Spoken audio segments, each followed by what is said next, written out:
जोहार दीनदयाल उपाध्याय, जोहार दीनदयाल उपाध्याय।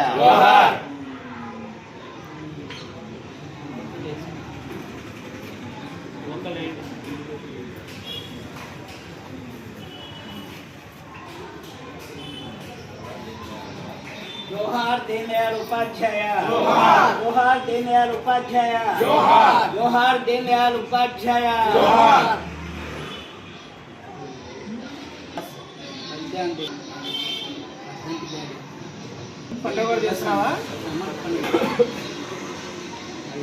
ఉపాధ్యాయ సమర్పణ దివస్గా యావత్ భారతదేశంలో భారతీయ జనతా పార్టీ ఈ కార్యక్రమాన్ని నిర్వహిస్తుంది.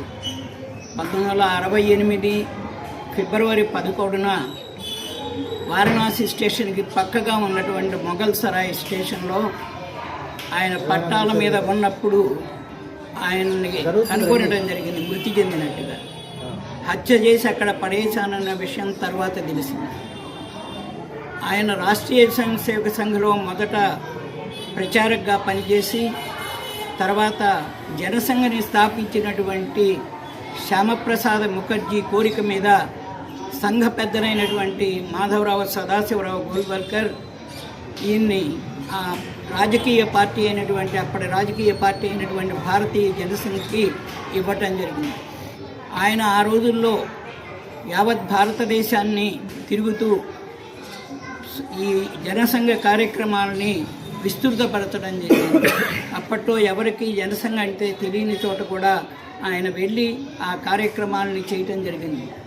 ఇటువంటి దీనదయాళ్ ఉపాధ్యాయ లాంటి వాళ్ళు ఇంకో ఇద్దరు ఉంటే నేను రాజకీయ ముఖ చిత్రాన్ని, భారతదేశ రాజకీయ ముఖ చిత్రాన్నే మారుస్తానంటారు శ్యాంప్రసాద్ ముఖర్జీ.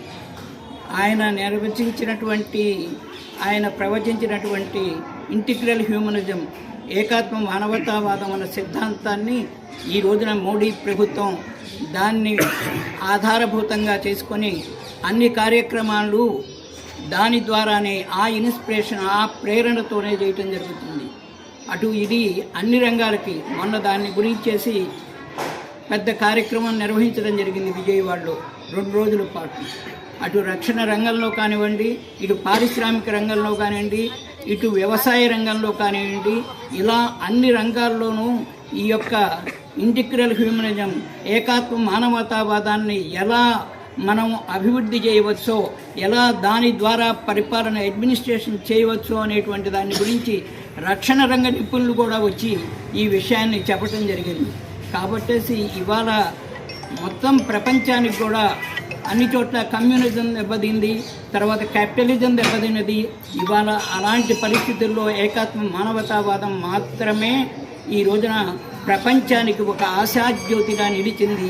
దాన్ని భారతీయ జనతా పార్టీ కార్యకర్తలు అంతా మనం కూడాను దాని గురించి తెలుసుకొని దాని ఇంప్లిమెంటేషన్ కోసం దాన్ని ఇప్పుడు మనం అంత్యోదయ కార్యక్రమం ఉంటున్నాం. అంటే ఏంటి, చివరి ఉన్నటువంటి వాళ్ళు ఎవరైతే ఉన్నారో అట్టడుగున ఉన్నటువంటి వాళ్ళు కూడా వాళ్ళకి మనం ప్రభుత్వం అందించేటువంటి పథకాలు ముందరగా వాళ్ళకి మాత్రమే అందాలి అనేటువంటి ఒక నిర్ణయంతో కార్యక్రమాలు నిర్వహించడం జరుగుతుంది.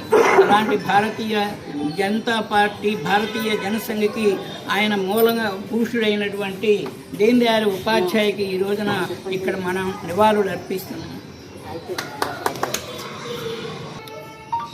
ఈ రోజున పండిట్ దీన్ దయాళ్ గారి వర్ధంతి సందర్భంగా పూలమాల కార్యక్రమం చేయడం జరిగింది నార్త్ మండలంలో. అయితే ఈ కార్యక్రమానికి ముఖ్యంగా ప్రముఖులందరూ వచ్చి ఈ కార్యక్రమాన్ని విజయవంతం చేశారు. అటల్ అంత్యోదయ పథకం కింద మనకి రాష్ట్రం, దేశం మొత్తం అంత్యోదయ పథకం కింద మనిషికి 5 కేజీల బియ్యం ఉచితంగా ఇవ్వటం మన వీరి యొక్క ప్రేరణ ద్వారా జరిగింది. ఆ కార్యక్రమం వీరి పేరు మీద జరుగుతుంది. ఒకసారి మొత్తం